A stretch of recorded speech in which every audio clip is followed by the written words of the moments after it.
Praise the lord.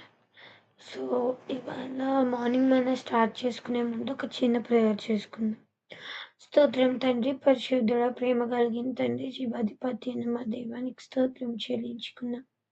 మెరిసియా నీవే సహాయము దయచేయమని వేడుకున్నాను తండ్రి. మెరిసియా ఈ మార్నింగ్ మొన్న చెప్తుండగా ప్రభా మెరిసియా బోధిస్తున్నారు తండ్రి. నేను కాదు ప్రభా, ప్రభా నువ్వే మాట్లాడుతున్నావు తండ్రి. ఇక్కడ ఉన్న వాళ్ళందరికీ కూడా తండ్రి నువ్వు ఏదో ఒకటి ప్రభా మరేసి ఇవాళ రోజున తండ్రి చెప్పమని వేడుకున్న ప్రభా. నీకే స్తోత్రం చెల్లించుకుంటూ ప్రభా, నీకే స్తుతి స్తోత్రం చెల్లించుకుంటూ ఈ వాక్యంని నీవే దీవెనకరంగా దీవించమని యేసు నామములో అడిగి వేడుకున్నాను తండ్రి. ఆమేన్.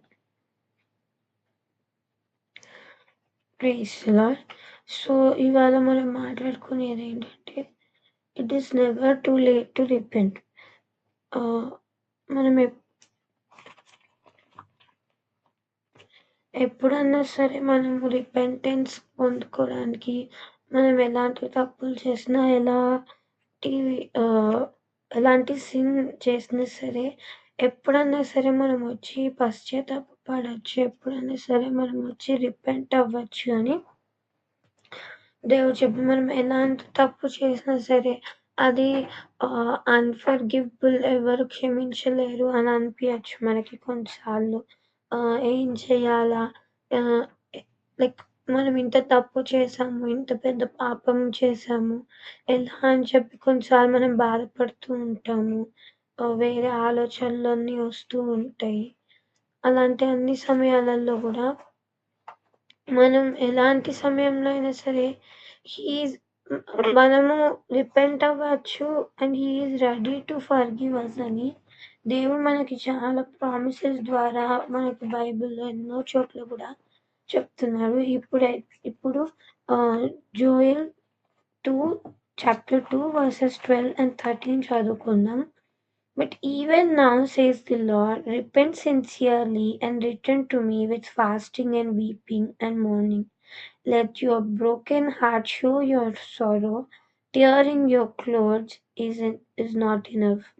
Come back to the Lord your God. He is kind and full of mercy. He is patient and keeps his promise.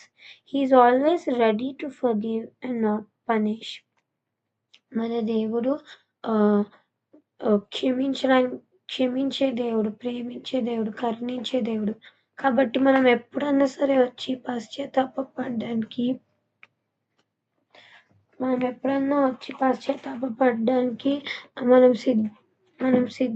ఆయన సిద్ధంగా ఉన్నాడు మనల్ని క్షమించడానికి.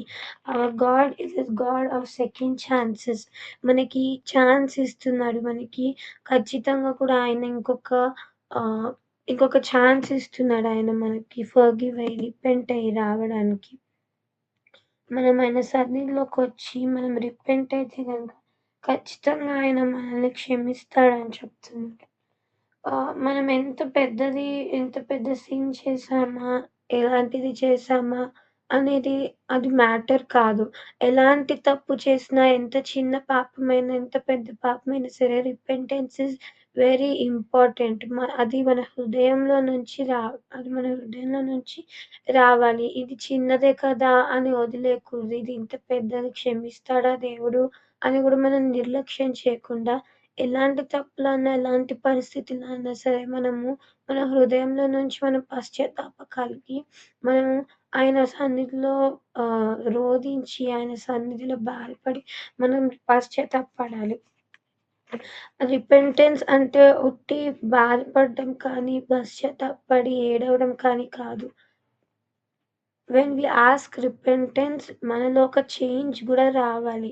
దేవా సారీ దేవా, నేను తప్పు చేశాను అని మనము ఉట్టి క్షమాపణ కోరుకోవడంతో పాటు ఆ పాపం మరలా చేయకుండా ఉండే శక్తిని కోరుకుంటూ మళ్ళీ మనము ఆ తప్పు చేయకుండా మనం ఒక చేంజ్ అనేది, ఒక మార్పు అనేది కూడా ఖచ్చితంగా మనలో ఉండాలి.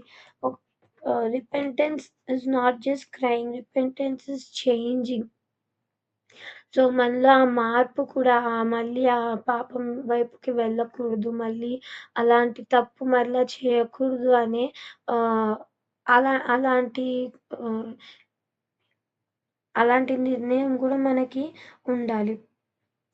సో, దేవుడు దేవుడు మనకిప్పుడు చెప్తున్నాడు. ఆయన ఎప్పుడు గూడా మనకి తోడుగా ఉండి రెడీగా ఉన్నాడు మనల్ని ఫర్‌గివ్ చేయడానికి. ఎప్పుడు he is a God of second chances. మనకాయన ఛాన్స్ మీద ఛాన్స్ ఇస్తూ he he will forgive us. He is with us అని దేవుడు చెప్తున్నాడు. మనం ఎలాంటి సిట్యుయేషన్‌లో ఉన్నా సరే మనం చాలా దుఃఖపడి నేనెందుకు ఇలాంటి తప్పు చేశాను? నేనెందుకు ఇలాంటి తప్పు చేశాను? నేనింకా క్షమాపణకి అర్హుడినేనా? నేను క్షమాపణకి అర్హుడినేనా? కాదా? అదేంటి నన్ను ఫర్‌గివ్ ఎలాగైతే తప్పిపోయిన కుమారుడు నా తండ్రి నన్ను క్షమిస్తాడా? లేదా? తండ్రి ఇంట్లో నేను దాసుడుగా అయినా సరే నేను వెళ్తాను అని అనుకున్నాడో ఆయన పశ్చాత్తాపపడి మరలా వెనక్కి వెళ్తే తండ్రి ఆయనని హత్తుకుని ఎంతో ప్రేమగా ఆయనకి ఒక ఫీస్ట్ అనేది ఏర్పాటు చేశాడు. ఎంతో ప్రేమగా మళ్ళీ క్షమించి హత్తుకుని దగ్గరికి తీసుకున్నాడు తండ్రి. అదే రీతిగా మన పరమ తండ్రి గూడా మన కోసం ఎప్పుడూ వేచి ఉంటున్నాడు. మనం ఎప్పుడు పశ్చాత్తాప హృదయం కలిగి బాధతో ఆయన దగ్గరికి మళ్ళా వచ్చి మనం ఎప్పుడైతే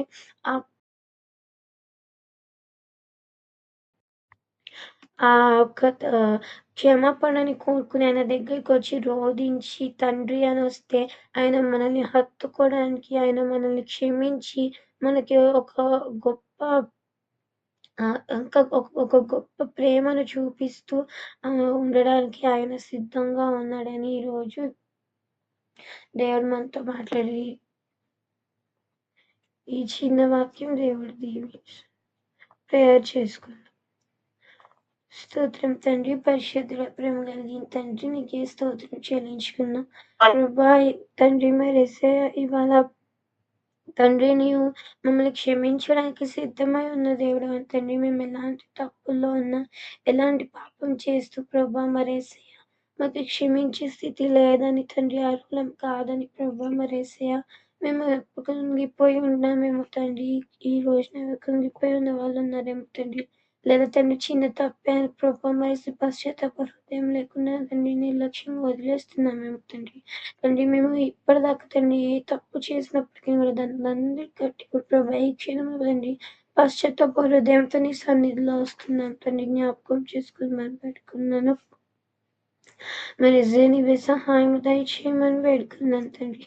మరి అదే రీతిగా తండ్రి నీవు క్షమించడానికి తండ్రి మరి యేసయ్యని క్షమించడానికి తండ్రి సిద్ధంగా ఉన్నామని మా హృదయాన్ని నీ పరిశుద్ధ రక్తంతో కడగడానికి ప్రభా మరి యేసయ్య నీవు సిద్ధంగా ఉంటూ ప్రభా మరి యేసయ్య మా కొరకు వేచి చూస్తూ తండ్రి మరి యేసయ్య ఉన్న కొరక నీకే స్తోత్రం చెల్లించుకుంటూ ప్రభా నా ఈ ప్రార్థన ఈ స్నామంలో అడిగి పెట్టుకుని కోరుకున్నాను తండ్రి. మరి యేసయ్య వాక్యం ఇవి దీవించి ఆశీర్వదించండి. ఆమెన్.